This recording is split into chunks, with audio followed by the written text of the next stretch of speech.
सीमा दीपा को भी बुला रहा हूँ, उसकी बहन को भी बुला रहा हूँ,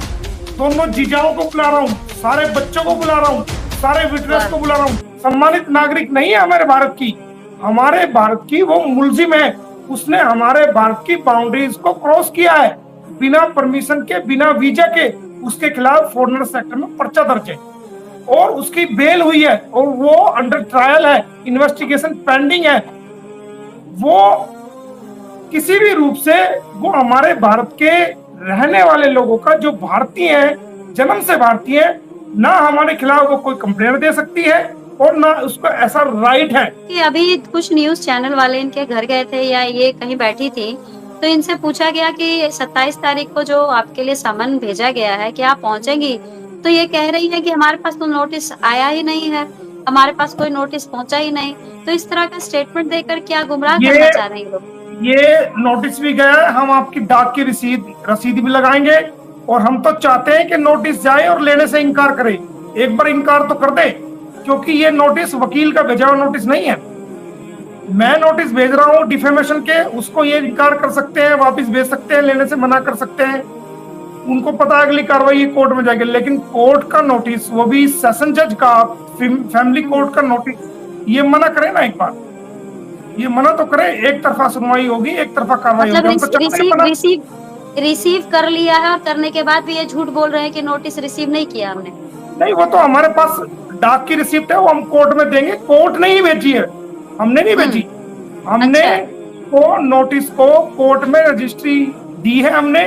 कोर्ट की स्टैंप लग के कोर्ट से ही रजिस्ट्री जाती है, क्योंकि हम उसको स्टैंप पेपर, उसकी जो है रजिस्ट्री के लिफाफा देते हैं कोर्ट में, कोर्ट उस पर स्टैंप लगाता है और वो कोर्ट के द्वारा ही भेजी जाती है। सर, आज इन्होंने एक और बात कही, इन्होंने कहा कि जैसे आप हैं, हम हैं, जो लगातार सीमा हैदर के खिलाफ हम बात कर रहे हैं, तो हम बहुत सारे अपशब्दों का इस्तेमाल करते हैं, हम सनातन के विरोध में काम कर रहे हैं। लेकिन उन्होंने आज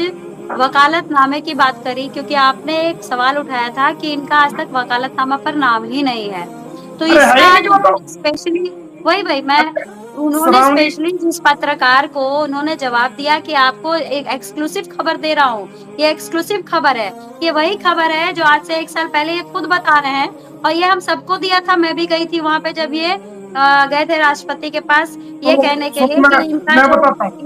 मैं 1 मिनट बोलना चाह रही हूँ कि इन्होंने कहा कि कहते हैं वकालतनामा नहीं है, ये लोग अंधे हैं, मूर्ख है, पागल है, बेहूदे हैं, अकल नहीं है, दिमाग में खुदी भर गई है। अब बताइए, इस तरह के अपशब्द ये खुद इस्तेमाल करते हैं और हमारे लिए पुलिस में गए हैं कि हम अपशब्द का इस्तेमाल करते हैं। मैं इससे ये पूछना, तू अपने आप को सुप्रीम कोर्ट का वकील कहता है, जो नया बच्चा वकालत पास करके आता है ना, नया बच्चा जिसको वकालतनामा भरना भी नहीं आता, उसको भी इस बात का पता होता है, जो डिस्ट्रिक्ट कोर्ट में आता है। डिस्ट्रिक्ट कोर्ट तो बहुत बड़ा बात छोड़िए, जो तहसील पे वकालत करने आता है ना नया बच्चा, उसको भी इस बात का पता है कि वकालतनामा कहाँ फाइल होता है। वकालतनामा न्यायालय में फाइल होता है, वकालतनामा किसी डिपार्टमेंट में फाइल नहीं होता, वकालतनामा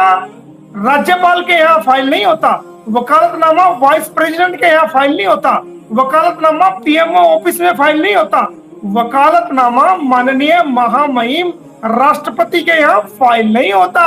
उनके यहाँ रिप्रेजेंटेशन जाती है, उसके साथ वकालतनामे की जरूरत नहीं होती। वकालतनामा हमेशा जहां कोर्ट होता है, जो जुडिशियल कोर्ट है, जो जुडिशियल कोर्ट है, चाहे वो जुडिशियल कोर्ट इलाका मजिस्ट्रेट से लेकर के सीनियर सब जज तक और सीजीएम तक और सेशन एडिशनल सेशन जज तक, सेशन जज तक और माननीय हाई कोर्ट तक और माननीय सुप्रीम कोर्ट तक, यानी कि लोअर कोर्ट से और सुप्रीम कोर्ट तक जो केसेस होते हैं, चाहे वो क्रिमिनल केसेस हैं, चाहे वो सिविल केसेस है, चाहे वो फैमिली डिस्प्यूट के केसेस है, चाहे वो कंपनी लॉ के केसेस है, किसी भी प्रकार के केसेस हैं, चाहे वो रिट पिटीशन है, चाहे वो उसमें पीआईएल है, किसी भी तरह के केसेस है, वकालतनामा हमेशा जुडिशरी, जो हमारी जुडिशरी है, जो हमारे माननीय न्यायालय है, वहां फाइल होता है। बेटा थोड़ा सा समझ के बोला कर, ये दुनिया बड़ी समझदार है, ये वकील लोग बहुत समझदार है, लोगों का मूर्ख बनाना छोड़ दे भाई, लोगों को गुमराह करना छोड़। 4 साल पहले की जो वो फाइल दिखा रहे थे, जिसमें उन्होंने कहा कि देखो हमने लिखा है कि सीमा हैदर वाइफ ऑफ श्री गुलाम हैदर, ऐसे करके वो बोल रहे हैं, कह रहे देखो हम कितने सभ्यता से नाम ले रहे हैं, लेकिन हमारे लिए अब शब्दों का इस्तेमाल किया जाता है। तो वो 4 साल पहले का जो प्रूफ दिखा रहे थे, जिसमें कह रहे थे कि निकाहनामा जो कहा जा रहा नहीं है, ये देखो इसमें है निकाहनामा, जिसको उन्होंने पढ़ा कि गुलाम हैदर, श्री गुलाम हैदर से इन्होंने वो किया है, मतलब तलाकनामा मैं बता कोई भी महिला मेरे पास आई, मुझे कहती है कि वकील साहब मैं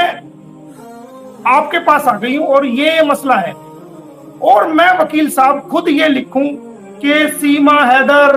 को तलाक हो चुका है, सीमा हैदर जो है तलाकशुदा है, और अब उसने सचिन से शादी कर ली है और अपना धर्म परिवर्तन कर लिया है, और इतने दिन से वो हिंदू धर्म को उसको मानती है या फला को मानती है या वो करती है, और वो मैं खुद स्वयं अपने हाथ से ड्राफ्ट करके किसी भी न्यायालय, किसी भी मतलब डिपार्टमेंट को भेज दूं, तो क्या वो एडमिसिबल है? अगर वो मैंने लिख के भेजा है और उस एप्लीकेशन के अंदर कोई डिवोर्स की डिग्री अटैचमेंट नहीं है, कोई डिवोर्स का डॉक्यूमेंट अटैचमेंट नहीं है, कोई डिवोर्स की डेट नहीं है, पर्टिकुलर कोई डेट नहीं है, और मैं स्वयं से लिख के राष्ट्रपति को भेज दूं, प्रधानमंत्री जी को भेज दूं, और मैं किसी भी डिपार्टमेंट को भेज दूं, और मैं स्वयं से लिख दूं ऐसा हो गया, ऐसा हो गया, ये तो बहुत अच्छा हो गया कि ये डॉक्यूमेंट इसने लिखा कि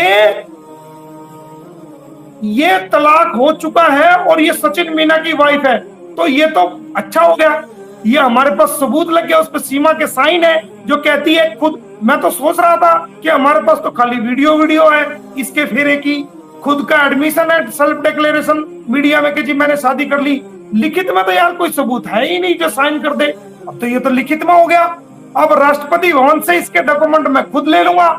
वो मेरा काम है, और उसके अंदर लिखित में ये मान रही है कि मैं सचिन मीना से शादी कर चुकी हूँ, तो एक तरफ तो लिखित में साइन करके आप कह रही हो मैं शादी कर चुकी हूँ, दूसरी तरफ आप न्यायालय में लिख के दे रही हो, मैंने आपको दिखाया था वो अंडरटेकिंग कि मैं गुलाम हैदर की वाइफ हूँ, और मैं ये अंडरटेकिंग देती हूँ। एक तरफ बेल एप्लीकेशन में भी गुलाम हैदर की वाइफ बता रही है, अंडरटेकिंग में बता रही है, एफिडेविट में बता रही है, एफआईआर में बता रही है, तो ये तो बढ़िया हो गया ना कि वकील साहब ने फर्जी डॉक्यूमेंट तैयार करके राष्ट्रपति को भेज दिया। 420, 468, 467, 471 आईपीसी का एक मुकदमा और दर्ज करूंगा इनके खिलाफ। जैसे अरे वकालत बेटा हम सिखाएंगे कैसे होती है वकालत। ये फोर्जरी प्रूव हो गई है इनके ऊपर कि एक तरफ तो कोर्ट में आप गुलाम हैदर की वाइफ बता रहे हो, अंडरटेकिंग दे रहे हो, दूसरी तरफ कह रहे हो जी मैं सचिन मीना की। एक महिला बिना तलाक लिए दो व्यक्तियों की वाइफ कैसे होगी? एक मुसलमान की होगी, एक हिंदू की होगी, और वो भी एक देश में।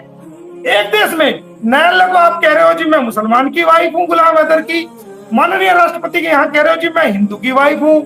जनाब मेरा तो उससे शादी हो गया। उसमें एक चीज एडेड है मैडम, बड़ा मतलब कई बार आदमी होशियार होता ना, होशियारी करता है, होशियारी में कई बार आदमी की अकल काम नहीं करती, और वो खुद ही अपने लिए ऐसे सबूत बाहर ला देता है कि उसमें स्वयं फंस जाता है। आज तो बड़ा बिल्कुल एक चीज और एडेड है, मैं आपको जोड़ देती हूँ, उसमें ये भी बोला गया सचिन ने इन 4 बच्चों को भी अडॉप्ट कर लिया, ये भी है उसमें मेंशन। मुस्लिम लॉ में अडॉप्शन है ही नहीं मैडम, आपको जानकारी के लिए बता दूं, मुस्लिम कानून में अडॉप्शन है ही नहीं, अडॉप्शन का कोई चैप्टर ही नहीं है मुस्लिम कानून में। अडॉप्शन तो हिंदू समाज में है, और हमने जो फैमिली कोर्ट के अंदर जो पिटीशन फाइल की है, हमने उस चीज को चैलेंज किया है। हमने इसकी मैरिज को जो खुद सेल्फ डिक्लेरेशन से कहती है नेपाल में शादी हुई, मुस्लिम लॉ में अडॉप्शन का कानून नहीं है, मतलब मुस्लिम के बच्चों को अडॉप्ट नहीं कर सकते। अच्छा, without the consent of the biological father. अगर बायोलॉजिकल फादर मर चुका है, जिंदा नहीं है, तब तो सिंगल राइट मदर को होता है, या उसके बाद भी दादा दादी और चाचा की कंसेंट लेना और बुआ की कंसेंट लेना मुस्लिम लॉ में बनता है। लेकिन अगर बाप जिंदा है, चाहे वो तलाक भी हो चुका है या नहीं भी हो चुका, बायोलॉजिकल फादर की सहमति के बिना कोई अडॉप्शन डीड मान्यता नहीं है। और हमने जो फैमिली कोर्ट में मुकदमा दायर किया है उसके अंदर इसकी फर्जी मैरिज को जो सेल्फ डिक्लेयर किया है, फर्जी एनिवर्सरी को, किसी भी प्रकार की एडॉप्शन डीड को उसको चैलेंज किया है, धर्म परिवर्तन को चैलेंज किया है, जो ये कहता है कि उसकी वाइफ है, हमने इसको भी चैलेंज किया है, हमने पंडित जी के फेरे को भी चैलेंज किया है, हमने जो लोग बराती के रूप में वहां विटनेस थे तमाम सारे बरातियों को बुलाऊंगा एक एक को, जिसका नाम आइडेंटिफाई होता रहेगा कि ये वीडियो में आ रहा है, ये है, ये है, चाहे वो एक दो चैनल के भी पत्रकार है, मेरे दिमाग में चढ़ रहे हैं वो पत्रकार जो वहां थे और जो वन साइडेड चलते हैं वो भी मौजूद थे कॉन्स्पिरेसी में, उनका भी मैंने नाम दिया क्रिमिनल केस में, और उनको भी मैं कोर्ट में बुलाऊंगा, उनको पता चलेगा कि कैसे षड्यंत्र रचा जाता है और कैसे रच रहे हैं। इसको हम सिखाएंगे कैसे चलती है वकालत। बेटा अभी तूने देखा ही क्या? एक सवाल इनसे पूछा गया, क्योंकि ये शायद अपनी प्रेस कॉन्फ्रेंस कर रहे थे, तो एक सवाल इनसे पूछा गया कि सीमा को आप कह रहे हैं कि इनकी पत्नी है, लेकिन ये जब बेल के टाइम ये गई तो इन्होंने अपने पति के तौर पर गुलाम हैदर को बताया, तो उसमें उनका जवाब था कि ये जब पाकिस्तान से आई थी तो उस समय इसके पास जितने डॉक्यूमेंट्स थे तो वही डॉक्यूमेंट्स तो दिखाएगी। लेकिन मुझे याद है कि जब ये आए थे तो ये बार बार कह रहे थे कि नेपाल में इसकी शादी हो गई है, तो जब शादी हो गई थी तो उसके डॉक्यूमेंट्स क्यों नहीं दिखाए? अरे मैडम, जब पुलिस किसी को अरेस्ट करती है ना, सुन लो बात, आपको मैं कानूनी जानकारी दे दूं, आपके दर्शकों को भी कर दूं। जब पुलिस किसी को अरेस्ट करती है पुलिस को दिखाना नहीं होता, पुलिस पूछताछ में पुलिस को बताना होता है, दिखाना नहीं होता। दिखावे को पुलिस पूछताछ करती है, इन्वेस्टिगेशन करती है, सवालात रखती है, वो बताया जाता है। जो व्यक्ति पकड़े जाने के बाद जो बताता है वो लिखा जाता है और लिखने के बाद उसको वेरीफाई किया जाता है। अगर वो गलत मिलता है तो फिर दूसरी धाराएं उसमें जुड़ती है। समझ में नहीं आता कहाँ रहा ये मेरे भाई, तू कहाँ रहा? गुलाम हैदर नहीं, रीमा भी आएगी, मैं आपको बता रहा हूँ, रीमा को भी बुला रहा हूँ, सीमा की दूसरी बहन को भी बुला रहा हूँ, और सीमा पहचानने से इनकार कर रही है। अरे देखो तो सही, रीमा को भी बुला रहा हूँ, उसकी बहन को भी बुला रहा हूँ, दोनों जीजाओं को बुला रहा हूँ, सारे बच्चों को बुला रहा हूँ, सारे विटनेस को बुला रहा हूँ, और इसके गांव के भी और 5-4 आदमी को, उनको सबको बुला रहा हूँ। पूरी फौज इकट्ठी, पूरी जिसको किस किस को झूठा बनाएगी सारे खानदान को बुला रहा हूँ, चिंता मत करो, एक एक झूठ सामने आएगा। किस किस को कहेगी कि ये मेरी बहन नहीं, किसको कहेगी कि ये मेरी मौसी नहीं, किसको कहेगी कि ये मेरी चाची नहीं, मेरा चाचा नहीं, मेरे गांव का नहीं, किस किस को इनकार करेगी, और सारे सबूत लेके आएंगे वो। इसके सारे सबूत एक एक आदमी को किस किस को रोकेगा?